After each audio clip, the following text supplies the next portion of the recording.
Yesterday, December 7th, 1941, a date which will live in infamy. The United States of America was suddenly and deliberately attacked by naval and air forces of the Empire of Japan.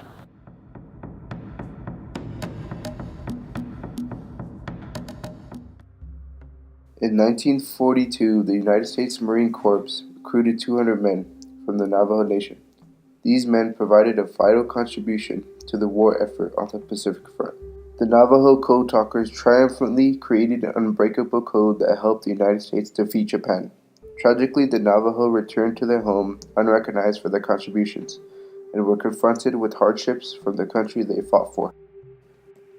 Centuries before Christopher Columbus landed in the Americas in 1492, the Navajo were already settled in the Four Corners area of the Colorado Plateau. Following the Treaty of Guadalupe Hidalgo, signed in 1848 that ended the Mexican-American War, the United States policy would tragically impact the Navajo. Their land was now controlled by the U.S. government. Once in American hands, a large number of people of European descent moved into the area. These newcomers had control and threatened native cultures. The United States, growing tired of Navajo conflicts, enlisted Indian fighter Kit Carson to deal with the Navajo. Carson would wage a terrible assault on the Navajo population. In January 1864, the Navajo homes were burned to the ground. Livestock was killed off, and irrigated fields would be destroyed. Navajo who surrendered were taken to Fort Canby, and those who resisted were killed. Some Navajo were able to escape Carson's campaign, but were soon forced to surrender due to starvation and the freezing temperature of the winter months. In 1864, bands of Navajo led by the Army were relocated from their traditional lands in eastern Arizona Territory and western New Mexico Territory to Fort Sumner. This tragedy became known as the Long Walk. The distance itself was cruel, but the fact that the Navajo did not receive any aid from the soldiers was devastating. After 4 years at Bosque Redondo, the Army considered the Navajo relocation a failed experiment and escorted the survivors back to their homeland, but only after an estimated 2,380 people died. During World War I, the United States was not able to keep any secrets because the Germans were breaking their codes. The United States got the idea to use the code talkers from the Cherokee and Choctaw people during World War I. Members of these tribes enlisted in the war hoping to become American citizens. Once they started using the language of the Choctaw and Cherokee, the Germans were unable to break American codes. On October 26, 1918, the Choctaw used their language to help companies withdraw from the war front. At the start of World War II, the Germans and Japanese learned the language of the tribes in order to break American codes. As a result, 29 members of the Navajo tribe were recruited and not told what they were doing until they arrived at camp. Acting on the recommendation of Philip Johnson and with success of utilizing Native American languages during World War I, and the United States decided to use the men and the words of the Navajo. They knew the language would be impossible to decipher by the enemy. Right after December 7, 1941, here I was in high school at Fort Wingate, New Mexico. President Roosevelt declared war on Japan. The driftboat called me and says, "I want you." Uncle Sam wanted me. So I went. Once the code was developed, the Navajo were trained and successfully delivered the code in under 30 seconds. Their first test to use the code was the Battle of Guadalcanal. Because the code was a success, more Navajos were recruited to become code talkers. During the invasion of Iwo Jima, 6 Navajo code talkers were operating continuously. They sent more than 800 messages. All of the messages were transmitted without error. As a result of their success, they were highly respected by their fellow Marines. That was one of the most scariest battle campaign that I'd ever been in. There, you never saw an enemy. I didn't anyway.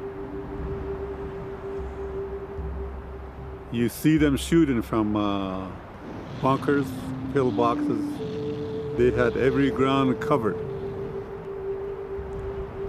Every inch of the ground that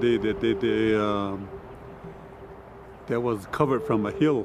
The code developed by the Navajo code talkers helped the U.S. win the battles of Iwo Jima, Guadalcanal, Taiwan, Saipan, and Okinawa.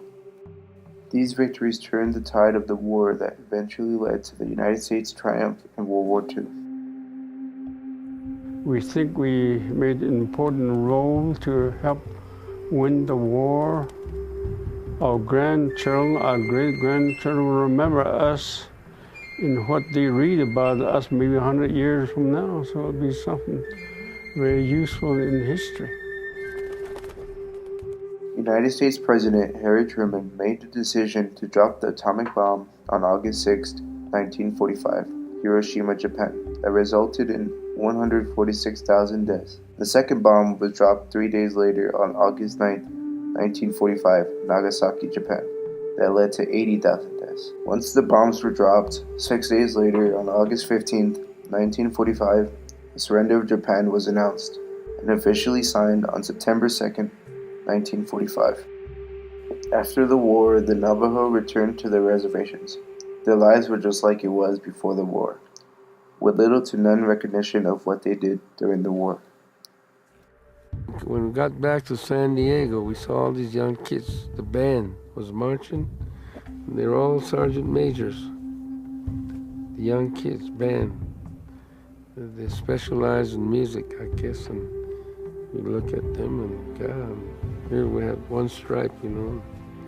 We didn't get no promotion of anything, no silver star, no bronze star, no nothing. It was just one of those things, I guess. However, in 1969, the triumphs of the Navajo Code Talkers were finally declassified. As a result, 1 year later, the Code Talkers formed the Navajo Code Talkers Association. The association made it possible for the Code Talkers to finally get the recognition for their achievements. In 2001, President George W. Bush awarded the Code Talkers the Congressional Gold Medal for their military service. The gentlemen with us, John Brown, Chester Nez, Lloyd Oliver, Alan Dale June, and Joe Palmer, represented by his son Kermit, are the last of the original Navajo Code Talkers. In presenting gold medals to each of them, the Congress recognizes their individual service, bravely offered and flawlessly performed. Despite finally being recognized, today the Navajo Code Talkers and the people still tragically continue to fight for land and water rights on the reservation. That being said, generations of Navajo will look to their ancestors, the great warriors of the Southwest, including the Navajo Code Talkers, for inspiration to continue this fight. We didn't win the war by ourselves, but we were very instrumental in the war's favorable outcome for our country. And so we consider our language to be a precious commodity today.